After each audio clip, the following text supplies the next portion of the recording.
Well, we want to go on into. Let's venture into Obi-Wan because let's do this. I imagine by the time this episode comes out, everybody will have seen Obi-Wan. That's an assumption. Jeff says,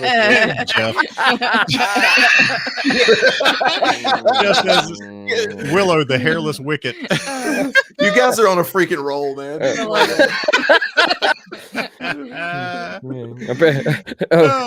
Apparently, Wicket discovered Ewokscape, I guess, Yes. So for non-Star Wars, we got into the Nair.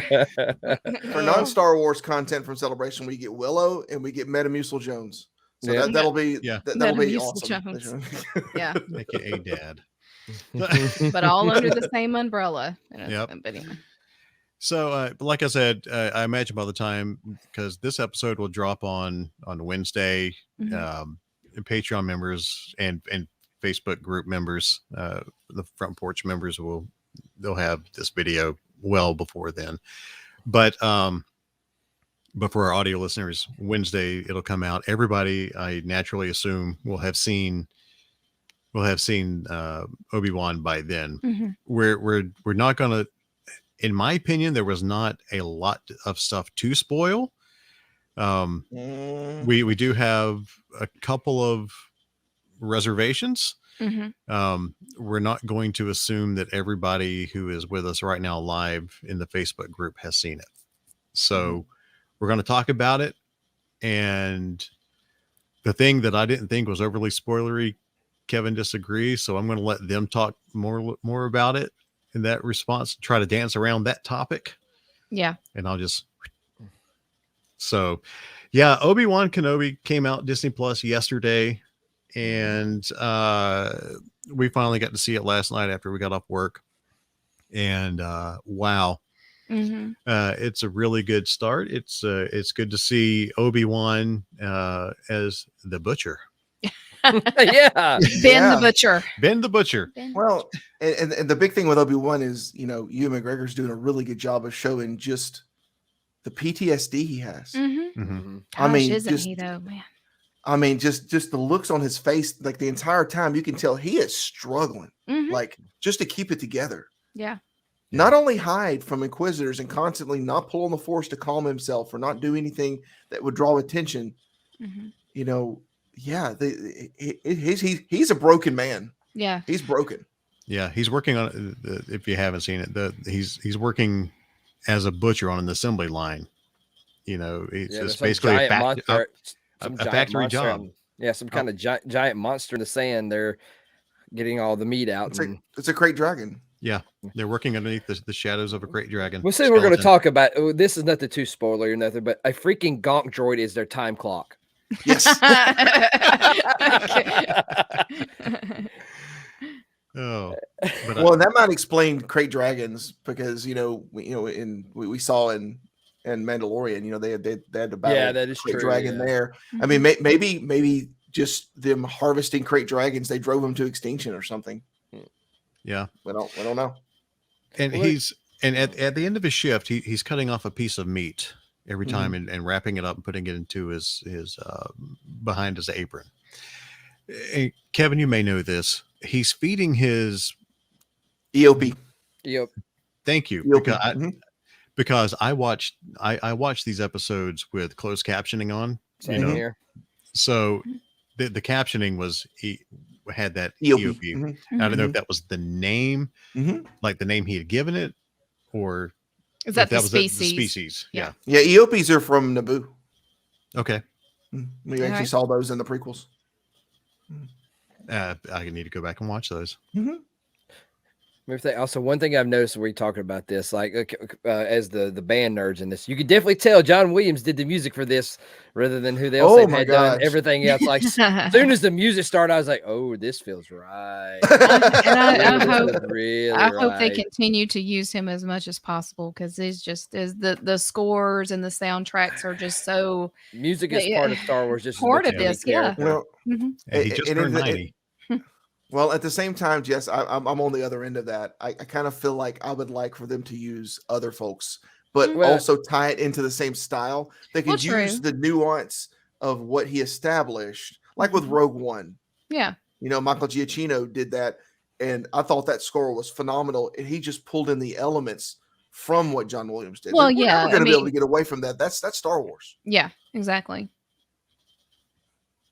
But I am glad that he did get to come back and do this, even though, you know, like you said, he's way up there. John Williams was appropriate because it is Obi-Wan. You know, I feel like him doing that is appropriate for this series. But yeah, I agree. I love hearing all the different takes and different styles on the series and everything that we're getting to see and hear.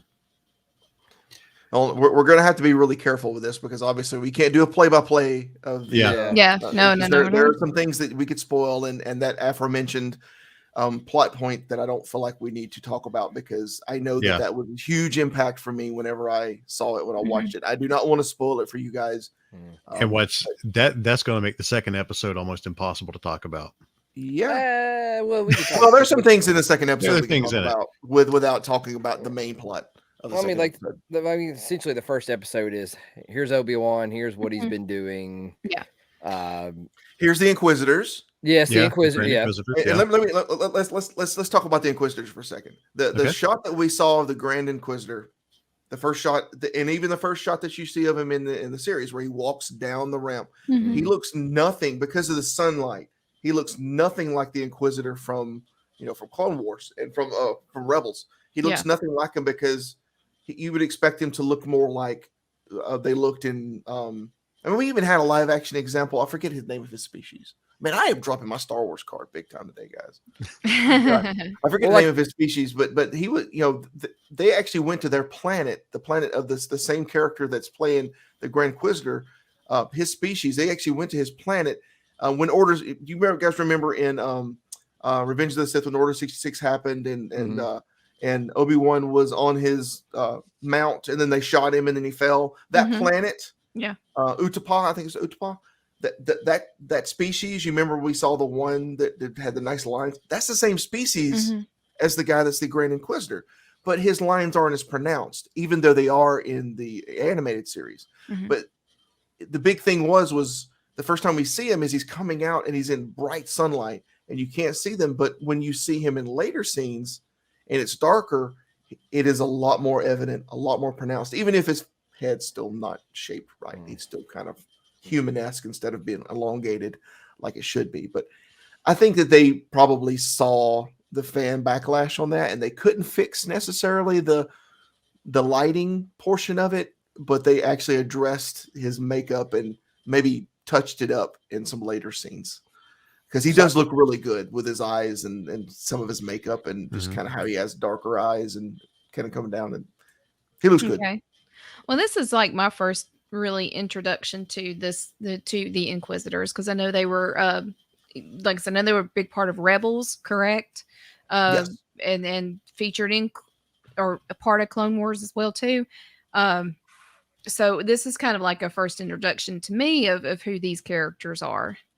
And understanding what role they play, and how they come about in the Star Wars universe. Well, that's like it made me think with the names. You have the Grand Inquisitor, and then I want to say the rebellious one is the third sister, correct? Is that just like are they considered like a family, or not a family, but I mean like a about as much of a family as dark side users could be. I got you. I mean, they're always vying for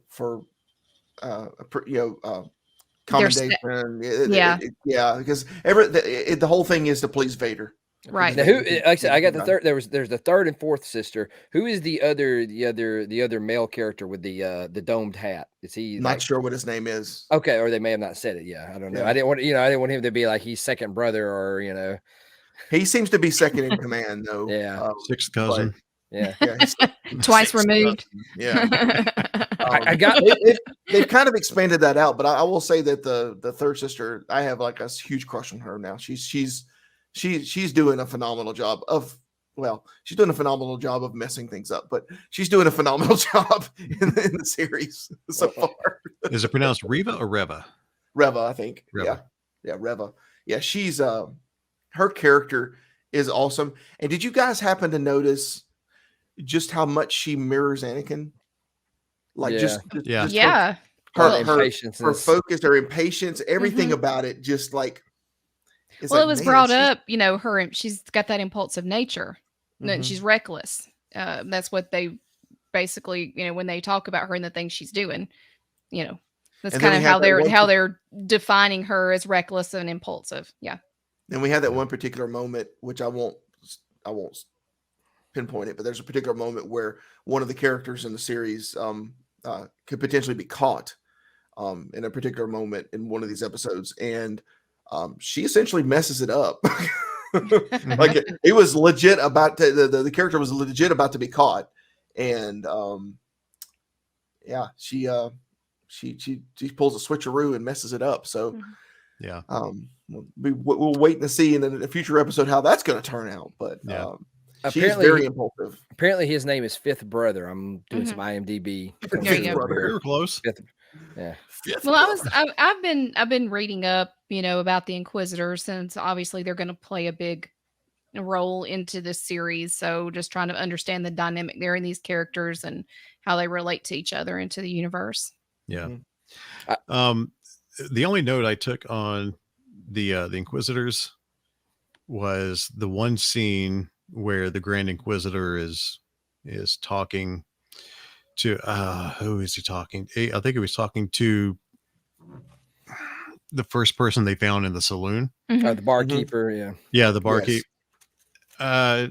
Grand Inquisitor sounds a lot like Agent Smith. He does. I was getting those vibes. I was like, yeah, okay, Mr. Anderson, where is your lightsaber?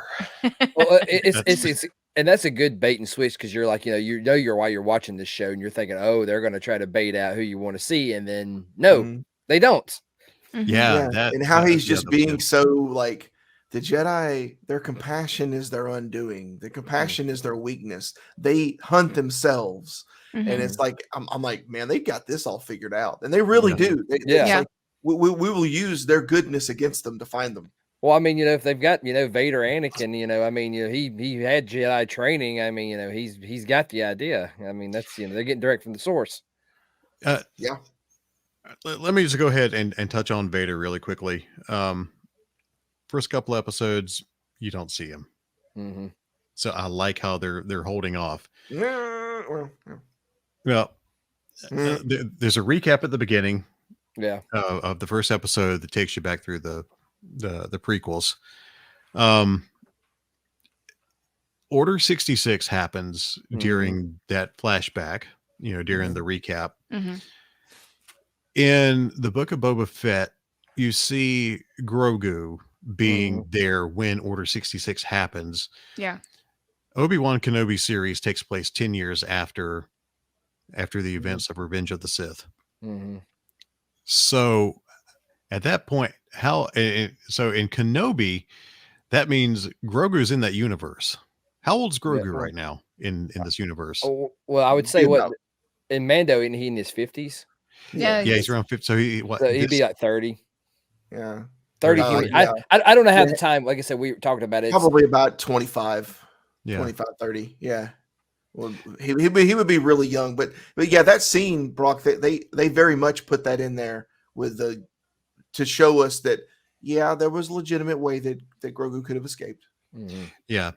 And speaking of that scene, real quick too, the first one that we saw with Order 66 going down, and one thing that is out there is like, why are there's going to be a reason why we're focusing on this, and a lot of people feel that Third Sister was one of those supposedly one of those children that was seen in that opening segment. That's just talk, but it's like, why did we open up with that?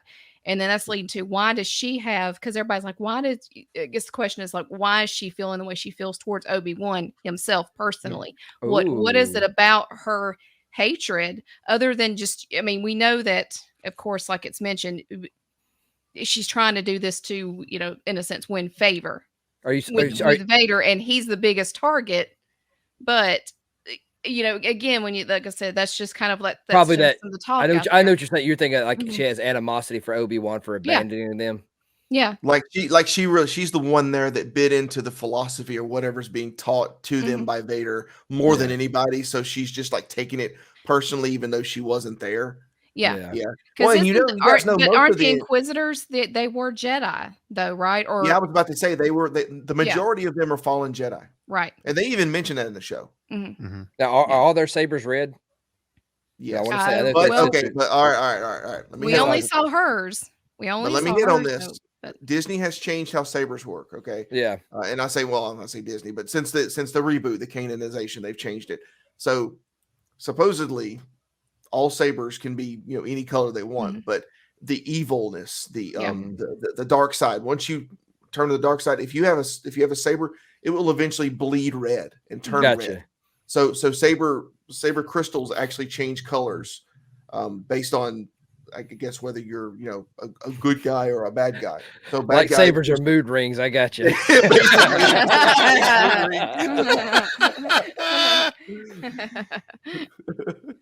The unstable reds. Yeah, the unstable reds, exactly.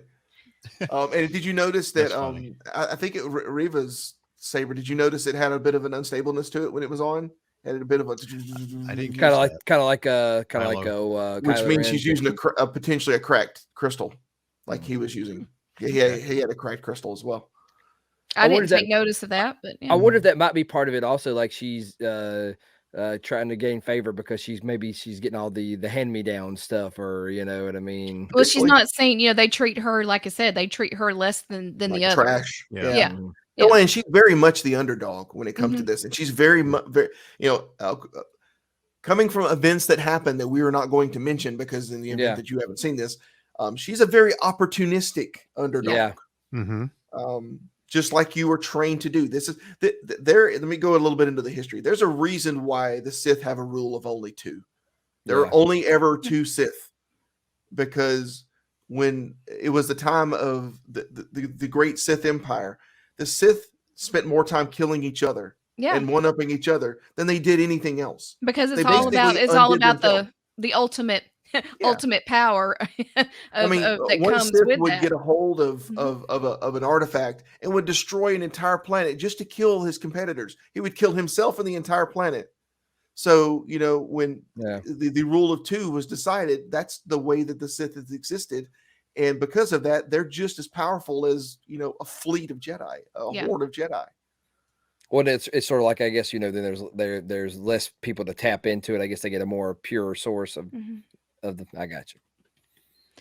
And trying to not be, too spoilery, but we're talking about, Obi-Wan and dealing with the PTSD. So this is kind of like where we go back to, A New Hope, because when we saw A New Hope, that was supposed to be the first time that Vader and Obi-Wan were back to, saw each other face to face.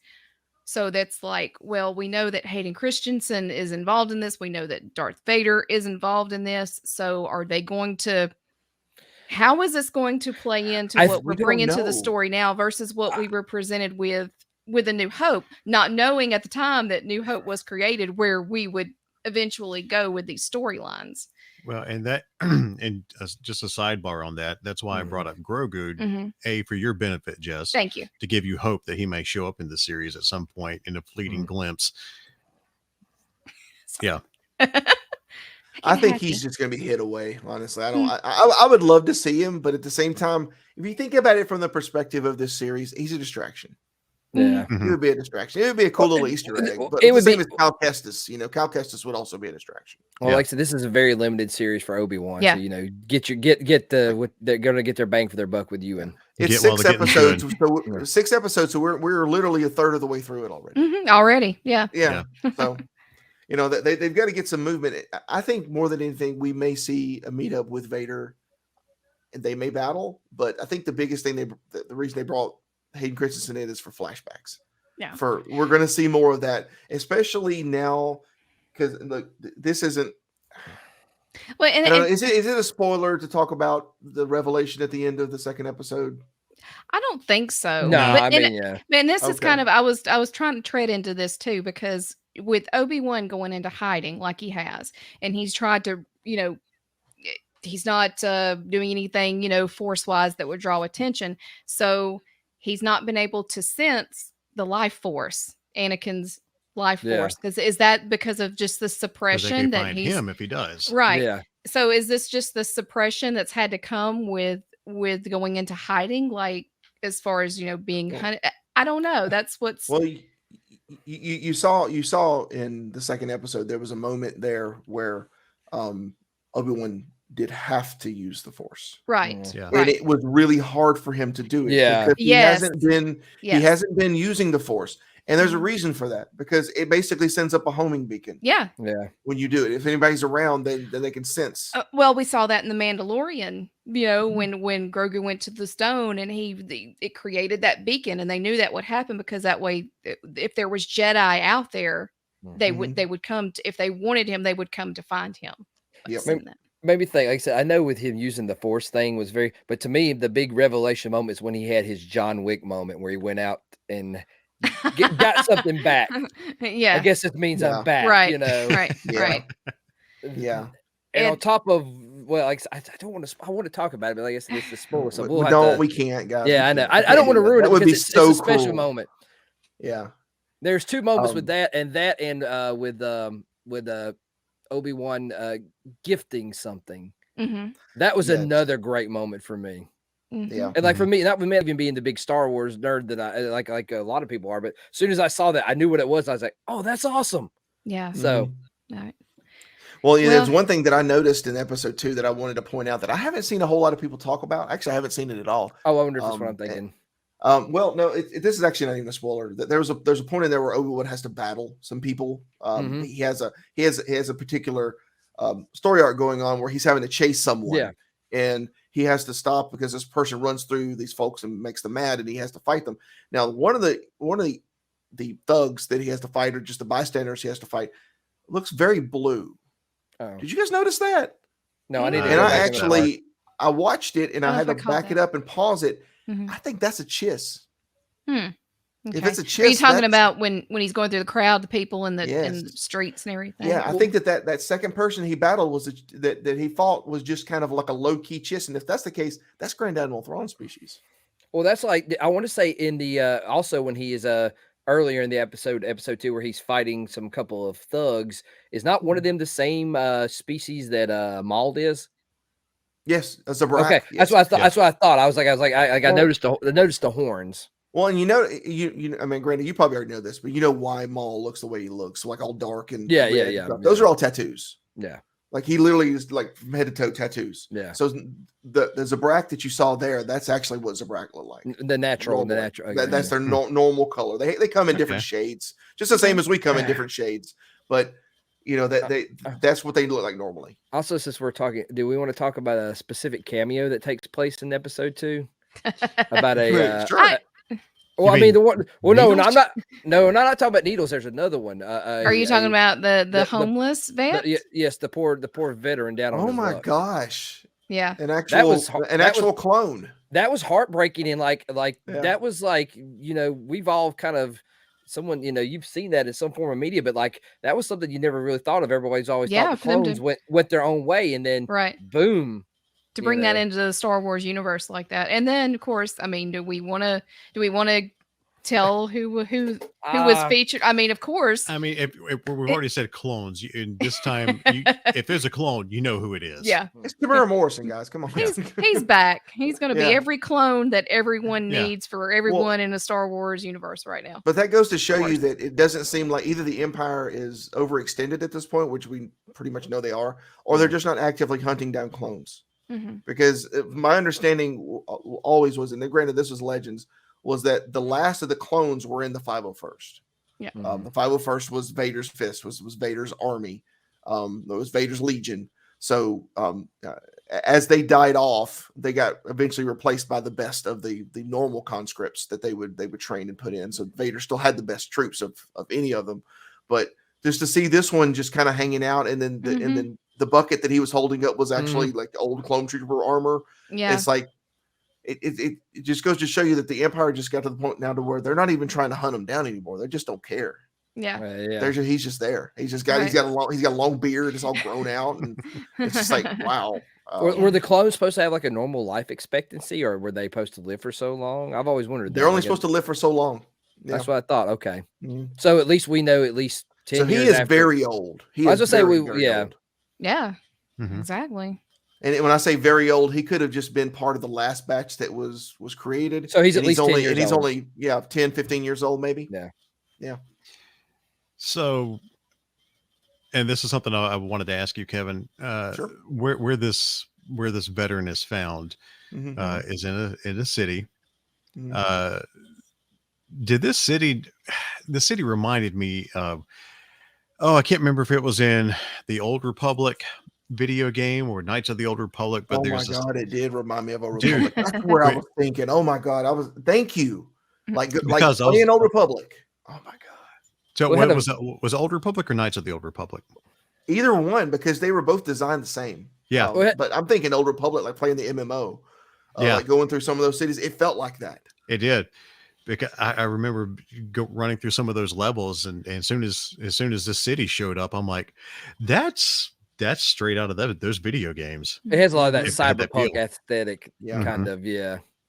Like I didn't play the games, but I mean that's the aesthetic I got from watching it.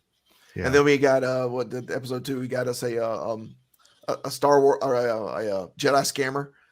Yes. Scamming poor people, making them think that he's a Jedi, and those aren't magnets. He did redeem himself. Yeah, he did.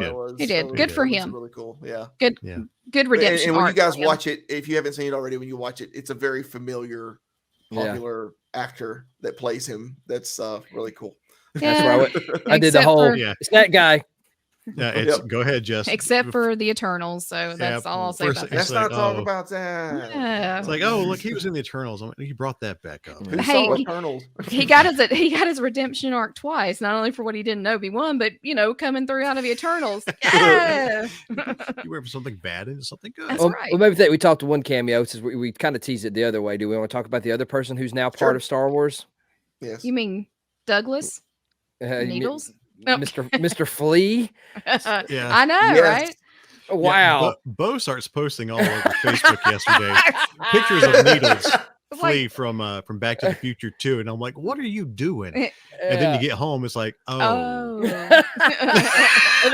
I didn't connect that until I saw Bo's post, and I was like, I knew he looked familiar. Oh my God, that's Needles. Well, it's me like I say, you with me, the lover of 90s alternative rock. I was like, oh my gosh. It's like at first, when they first teased him, I was like, I wonder who that could be.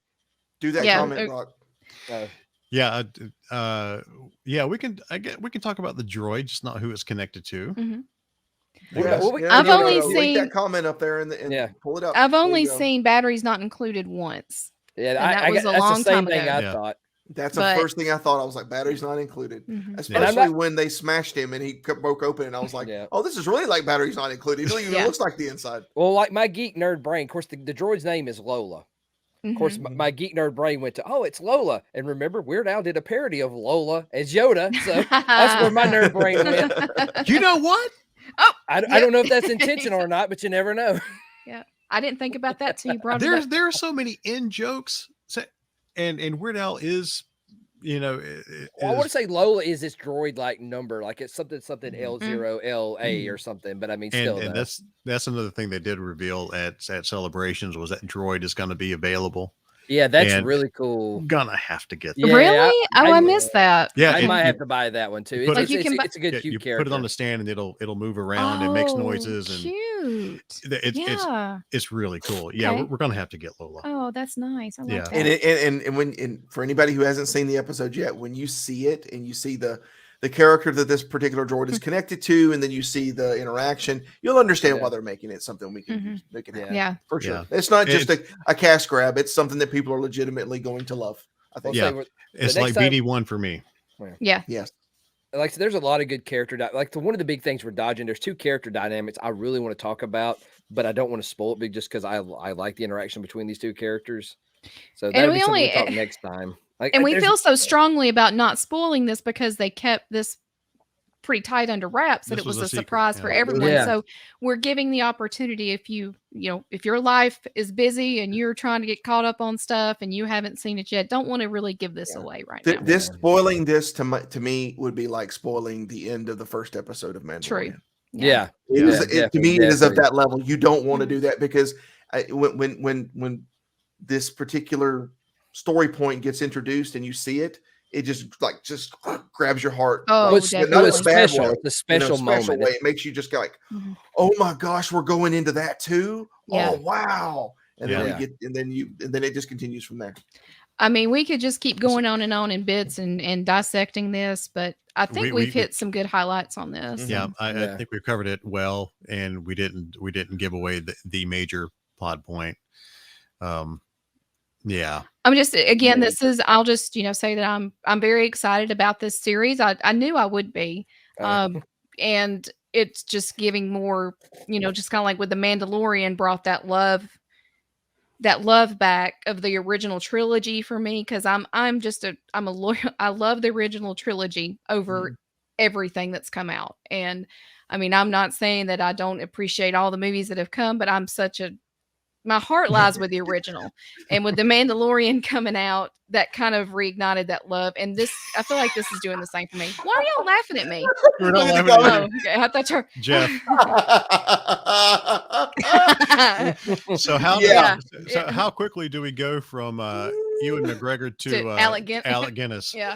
And the plot point, I can see that. I think it's going to explain why he aged so fast. Yeah, I'm calling it now. You remember how Palpatine went from senator looking to emperor looking, using power is going to do it. That's what's going to happen. Unlimited power. For our audio listeners, Jeff says, I'd say that this story point ages Kenobi like 30 years in the next episode. It's going to have to. We're going to have to. You know what? And as someone who's going through that part of life with something like that, I can actually agree with that, Look, there's a reason I have right here. I'm just going to leave it at that. Stop. We all get old. You know what? No, I'm not talking about that, but you're inching into people figuring out what we're talking about. Let's not do that. That's a great point, Jeff. I like that. That's going to be my that's going to be my go-to now. For that is going to be hilarious if it turns out that that's true. Like, it legitimately contributes to more PTSD, which contributes to more PTSD, which now he's Alec Guinness. I was about to say it wasn't the follow the Jedi and all that stuff. No, it was that one thing that got him. Yeah. Nothing to do with Vader. Nothing to do with that. It's this. Yeah, that's hilarious. I love that. Yeah, I was gonna say can't comment more on that without us being dedicated to not spoiling. So I'm a veteran. I mean, you guys have done so well so far too. By the way, I just want to compliment. Yeah, I'd say it's been good. We've done really well at not spoiling. This. Yeah.